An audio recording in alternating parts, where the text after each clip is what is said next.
Welcome to This Explainer. I'm stepping into the role of your resident geopolitical analyst today to really unpack the incredibly complex and frankly fast-moving dynamics unfolding in the Horn of Africa right now. We're going to analyze the colliding forces of internal Ethiopian instability and the major global power plays shaping East Africa as of May 2026. Because, as you know, what happens in Addis Ababa definitely doesn't stay in Addis Ababa. Today, we'll see exactly how local fractures invite global intervention. Okay, let's look at the agenda for our briefing today. We'll be running through 1. Internal politics and elections, 2. Economic pressures and policies, 3. The Tigray security flashpoint, 4. Regional spillovers and tensions, and finally, 5. The global power scramble. Let's get right into it. Section 1. Internal politics and elections, assessing domestic vulnerabilities.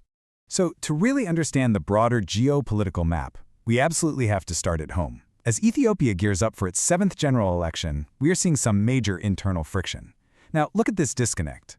Security officials are fundamentally at odds with the National Election Board of Ethiopia and the Ethiopian Human Rights Commission. They're coming out with completely contradictory findings regarding election prep pitfalls.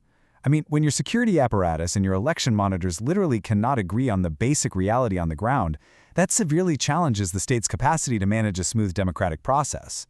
And, these domestic pressures are only compounding. A major civil society coalition has explicitly spotlighted real security failures and accessibility shortcomings in the voter registration process. So, in response, with under 2 months before the vote, the election board is scrambling to dispatch a dedicated task force just to conduct basic security assessments. Meanwhile, the international community is definitely watching. UNESCO has stepped in, demanding stronger press freedom protections ahead of the 2026 elections. It is, without a doubt, an environment of high anxiety and intense institutional friction. All right, moving on to Section 2, Economic pressures and policies, the fiscal strain. Internal political friction never exists in a vacuum, right? It is deeply, deeply exacerbated by severe economic constraints. And the crucial point here is this staggering figure, 2.9 trillion birr. That is the current level of Ethiopia's domestic debt stock. Let that sink in for a second. That is an astronomical burden for a developing economy, acting like a massive anchor on state resources. When a government is weighed down by this level of domestic debt, its flexibility to actually respond to political crises or invest in security infrastructure is radically diminished. To truly wrap our heads around the state's capacity to handle security threats, we have to recognize this fiscal reality. Ethiopia has literally been forced to defer its Eurobonds payments for 5 whole years. Payments they expected to make this fiscal year, pushed back. On top of that, massive railway debt is being shifted directly onto the finance ministry's books. They are essentially buying time. This aggressive move perfectly highlights how the state is maneuvering to generate much-needed capital. Ethiopian Investment Holdings is floating a massive 75% stake on the newly developing Ethiopian Securities Exchange. 75%! At the same time, they're drafting sweeping amendments to completely overhaul the insurance industry, aiming to split general and long-term insurance services. Look, these aren't just your standard administrative updates. These are urgent, break-glass economic policies designed to inject liquidity into a highly strained system. Okay, Section 3, the Tigray security flashpoint, acute internal conflict. So, with state capacity stretched to its absolute limits by that 2.9 trillion birr debt and highly disputed election preparations, we have to zoom in to the most acute internal fracture currently threatening the country, the crisis in Tigray. The president of the Tigray Interim Administration is not mincing words here. He has publicly branded the TPLF's takeover of government infrastructure as illegal, warning of a, quote, looming catastrophe. This is a profound leadership crisis, guys. It signals a highly dangerous internal schism that directly threatens a return to open, devastating conflict in the region.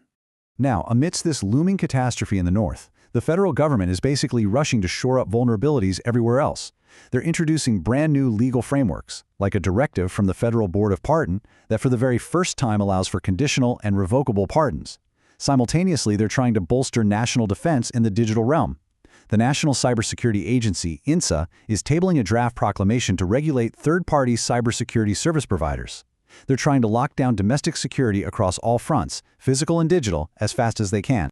Which brings us to Section 4, regional spillovers and tensions. The crisis expands.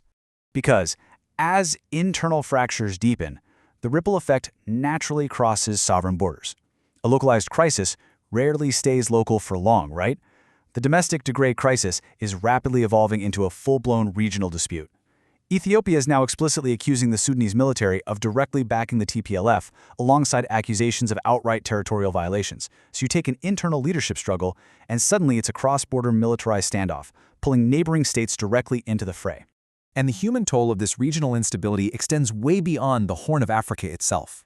This number, 65, represents a stark, grim warning from Human Rights Watch. They've reported that Saudi Arabian authorities are moving to execute at least 65 Ethiopian migrants following drug-related convictions.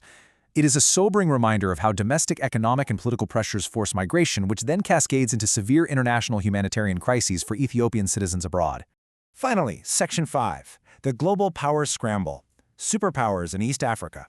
Now, let's look at how global superpowers are watching these regional tensions and proxy conflicts, and how they're aggressively moving in to capitalize on them. To bridge the critical security deficits in the region, major players are opening their wallets. The European Union's Political and Security Committee just stepped in with a massive €75 million in additional support. This funding is specifically earmarked for the African Union's financially starved peacekeeping mission in neighboring Somalia. The EU clearly recognizes that if East Africa fractures further, international trade and security are at immediate risk.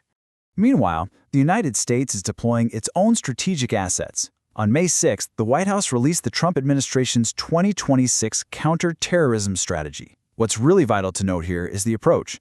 It mandates a partner-led framework for managing security in East Africa. Instead of massive direct troop deployments, the U.S. strategy hinges entirely on empowering and leveraging regional allies to maintain order. And why does this specific U.S. diplomatic push matter so much right now?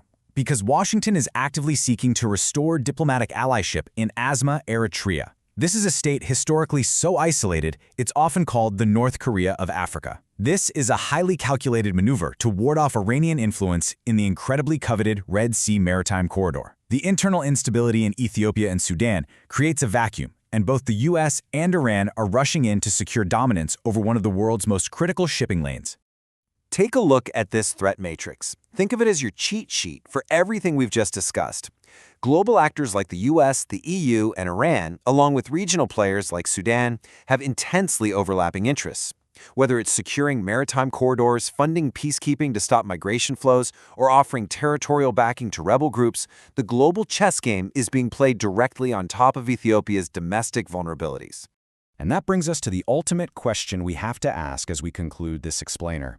We've seen the massive $2.9 trillion bird debt. We've seen the fractured election preparations, the illegal takeovers in Tigray, and the border clashes.